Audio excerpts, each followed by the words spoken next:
Hey there, I'm Scott Winfield, and welcome to Victorian Opera's web series, Artists in Isolation. On our second episode, we're thrilled to be joined by internationally renowned bass-baritone, Derek Welton.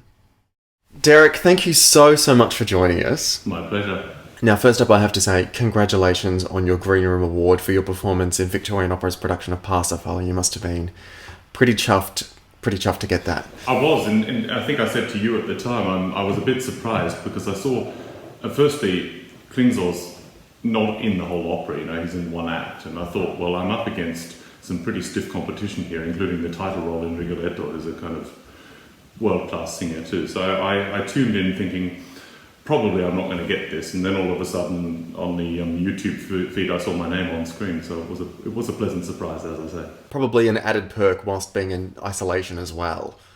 Quite right, yeah, and it was kind of a strange feeling because when all of the lockdown started happening, I was in Melbourne and I'd arrived for some concerts in Sydney. Yes. And then I realised, so I actually basically isolated myself. I saw only my parents in the time I was there because I thought I need to make sure I'm not at risk here.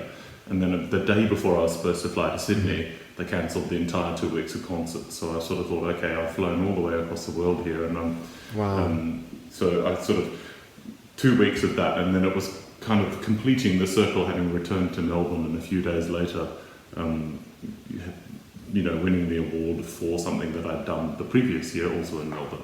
I'll ask you about the journey home in a second, but what was your journey like to Australia at the time? Because coronavirus, was certainly happening, but I feel like global travel was still probably not as, well, it was still happening. Yeah, and I flew on the 9th of March, and at that point, it was kind of as though nothing was going on, the flights were completely normal, they were pretty full, airports were, normal sort of traffic. So I think, obviously, we'd been told by scientists, by virologists and the like that something was about to happen, but it didn't feel that way. And to be honest, even coming back, it felt more or less like a normal flight. Really? I'm incredibly surprised to hear that. Certainly the attitude of people was, of course, different, but the flight was fairly full. I guess they'd closed down various routes to get back. I myself had to rebook. And so I was on, from people going from Australia to Europe, I was on, one of a small number of potential routes which were still available. So the flight was pretty full. Thank God you got home. I was extremely relieved. It's a kind of strange feeling, and I think it's also sort of one of the things explored in music is the idea of home. And obviously, I was born and raised and spent the first 24 years of my life in Melbourne, but I've been away for a long time, and I felt very far away from home when I thought, goodness, I might get stuck here for an indefinite period if I don't get out. So, by the time I managed to check in my bags on the flight, and they said, they started asking me questions about what visa I was on, and I thought, oh, grief, here we go. By the time I got to Berlin airport and I was allowed through immigration, I thought, you know what, I shouldn't have been concerned. It was not rational to be worried, but I was very relieved when I actually managed to get land side. Absolutely, over your final hurdle. Yeah. What was life like in Berlin, and indeed what's it like now? But particularly, what was life in Berlin like once you sort of eventually did get home? Well, it was kind of surreal. Germany hasn't done a full-scale lockdown in the same way that France has. And Germany has also been relatively lightly affected so far by coronavirus. So, what you see is people are still out on the streets, albeit fewer, and at least the majority of them keeping appropriate distance, plenty not. But in a way, it sort of felt like nothing was different. There's a bit less traffic, there are people that are a bit more careful, but life kind of goes on. So, I'm still going out for my two-a-day coffee fix at the local, the 2 specialty cafes that are within walking distance or cycling distance. And, apart from the fact that obviously all my work's been cancelled, it's as though nothing else has happened. Do you think that attitude in Germany comes from the extensive testing that was almost immediately available? I think that the approach certainly has made a difference. I don't know enough about it, but there's clearly some anomaly about the fact that so many fewer people here have been infected. Part of that's obviously that they were very quick to start testing and isolating people, sort of tracing back infection patterns as soon as they found out that this person had been infected. And indeed, two of my colleagues at the Deutsche Oper had it. Oh, wow. And as soon as they found out, they were very careful. People who'd been in contact with them had been isolated. Friends who'd been working in Italy, returning to Germany, were isolated for 2 weeks. So they certainly clamped down on it pretty fast. I'm curious to know, because clearly your life has changed significantly with the loss of work and whatnot. How have you been approaching this time? Well, I think as a musician, you learn, as a self-employed musician, you learn early on, or you should learn, that you need to manage your time well. It's very easy when you don't have a concert that night or rehearsals that day just to fritter away the time, and that's something I always tried not to do. So as soon as I got back, there were various things I had the opportunity to sort out. I've also got a couple of big debuts coming up next year, including Walküre Wotan. Yes. To have time at home in your sort of comfort zone to work on things like that intensively is, I wouldn't say a luxury, because obviously I'm for the luxury of that I'm not being paid for other things, but to be able to devote time to working on that and Siegfried, which I might be doing part of next year as well, things like that, you need blocks of time to work on this kind of repertoire intensively. I have to say, when I was thinking, in preparation for our chat, what you might be doing, I did think, I'm like, Derek will be using this time to very diligently prepare for a number of roles for the years to come.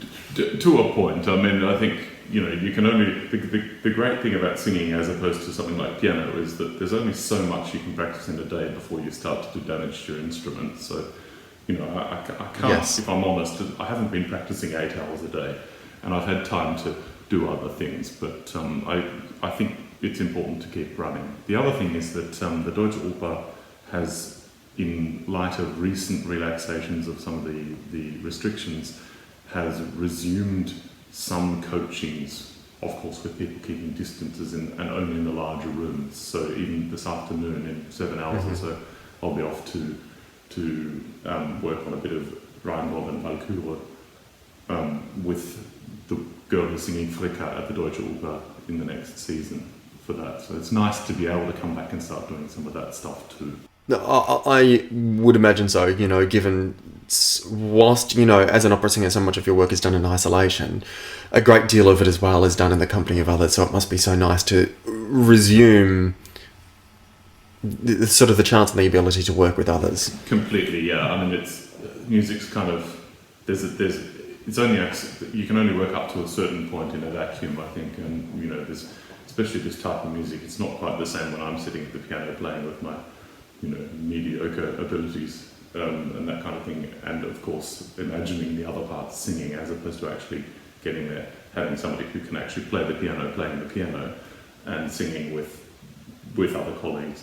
That's kind of why we do it. What else has formed part of your sort of daily routine, now that work has in some larger aspects been taken away?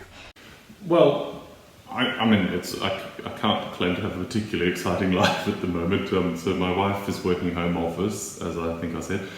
So we try and she starts earlier than I do. So we get up at between 7 and 7:30, and we have our morning walk to go and get a coffee. We come back. She starts doing her work, and I get on with whatever. And so far, I've had various plans of doing things, and I haven't really had any free time, oddly enough. I know this mightn't be the case for everyone, but I know for myself and a number of other people that I've chatted to, I find myself quite busy. Yeah, I think it's probably what we hear from people who retire and say, now that I've retired, I don't know how I ever had time to work. That's kind of, I think, how all of us feel, isn't it?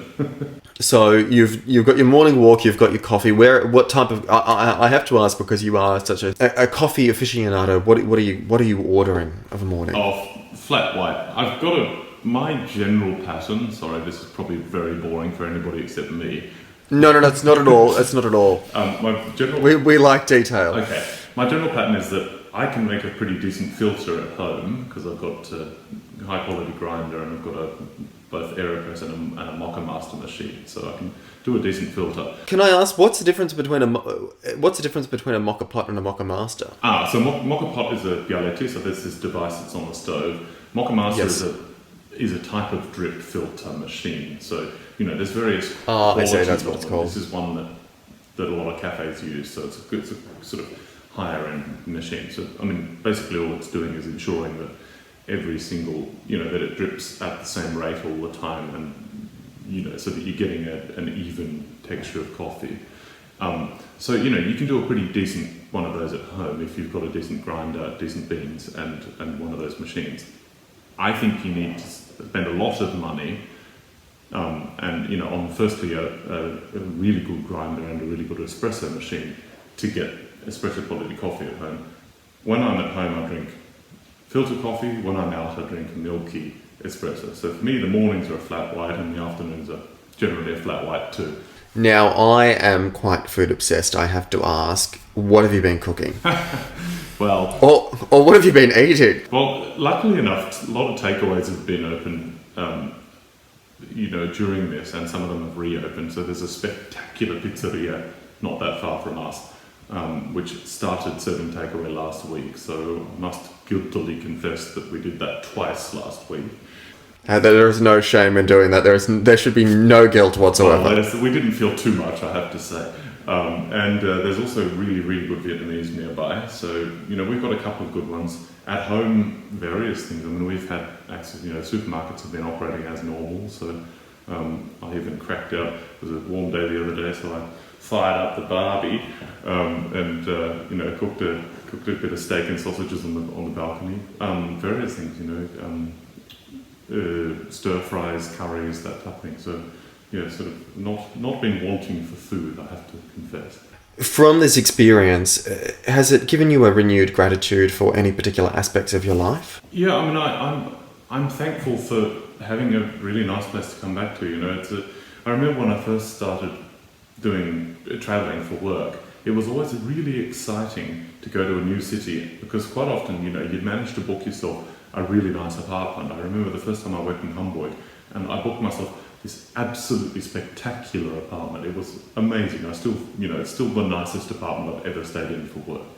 And, there was always a joy in that. These days, it's the opposite. We have such a beautiful apartment here that it's a joy to return to. And, every single thing that I've been working on, but we've been working on, putting up this or changing that bed or whatever, kind of makes it feel more like home. And so what I'm really thankful for in all of this is that I've got a really nice place to come back to, and that having spent the last month and 5 or 6 weeks here, I've really enjoyed being able to just be in a really nice place. So as I said, that's made me happy. I have to say, I'm glad you did acknowledge it because from what I can see, it is a beautiful apartment. Like the 3 paintings behind you are particularly beautiful, and the roof that we can see as well. That roof is glorious. Yeah, so we were absurdly lucky getting this apartment. It was one of those things where it was almost too good to be true when it happened, and I didn't really believe that it wasn't a scam until I picked up the keys on the day. It was honestly the way it happened. It was when I moved to Berlin. I didn't have time to look for an apartment because I was I had a week between 2 engagements, 2 performances rather, to fly back to London where I lived at the time from Hamburg, and fly here with a couple of suitcases, and then go back for my next performance and organise a truck to ferry all the stuff over. I didn't have time to come here and search, so I went on Airbnb and I found something in an area I thought looked nice, that was relatively convenient for my work and relatively central. And I turned up thinking, it's going to be very interesting to see what it's actually like. Worst comes to worst, I can cancel my contract at a month's notice and find something else. But it was a beautiful apartment in a beautiful street in an area which I find absolutely ideal. I really like this part of Berlin. And, when we were looking at moving, because we had to eventually get out of that place, we didn't want to leave the area. And I thought, okay, well, we have to find something. So we were looking in Schöneberg and Charlottenburg without really much enthusiasm. But at the time, Berlin was absolutely heaving. Everybody wanted a new apartment. And in the end, we found an apartment across the road from the old one. And it's a palace. It's honestly, Wow. the ceiling you mentioned is hand painted. That's the original ceiling from 1900 or whenever the building was built. So that's never been painted over, and it's just, yeah. Oh, wow. And the black wall, that was done by the previous tenants, so we liked it so much we decided to keep it. And the paintings actually are by a former neighbour of ours who's an artist, and I think she's got Instagram and online various things, and we liked her stuff, and so we bought a couple of her things, and so that's them on the wall. How convenient that people's tastes so often are geared towards new things. Because those who appreciate the old can find themselves some fantastic bargains in something that's actually forgotten. Yeah, absolutely. Yeah, when you talk about new and old build of apartments, I mean, I've always been an old, Yeah. The apartment I bought in London is Georgian's, 1820 or something. And Oh, wow, good for you. Yeah. Georgian. That's the style. That's my favourite architectural style. Oh, I love it. I mean, of course, there are drawbacks to old buildings. Nothing's ever quite perfect. I mean, I think in my one in London, I had to bolt everything to the wall because literally the floor starts going like that the moment you get from the strength, the structural strength of the walls. Same here. Old apartments have character. They've always been what I've looked for. So, as I say, I love the place we are now. I love the area. We have this amazing tree-lined street out the front. We are a 20-minute walk away from the central station. I can't imagine it being better. I think I read somewhere it's 90% old buildings, so it wasn't badly bombed. Mm-hmm. But of course, you cycle up the street and turn right, and there's an area that was completely flattened and is all Yes. ugly new buildings. But that's part of Berlin. You get beautiful old next to functional new. Let's say. Derek, for our last question, I'm curious to know, once normal life resumes, what are you most looking forward to doing? That's a very interesting question. I guess catching up with people I haven't seen for months. I think as a jobbing singer, you get used to not seeing people for months anyway. You kind of, your friends, a lot of the time you kind of have to befriend the people you're working with. But I realise now that there are people, I live in the same city as, who, they're 5 minutes away by car or whatever, that I haven't seen for 7-8 months. So I think, like a lot of us, it's going to be a bit of a luxury. We're going to realise the luxury of having people close by we can actually see.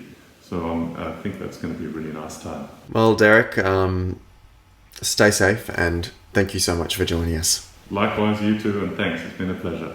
For more chats with artists in isolation, you can follow Victorian Opera across social media or visit victorianopera.com.au. I'm Scott Winfield. Thanks for watching.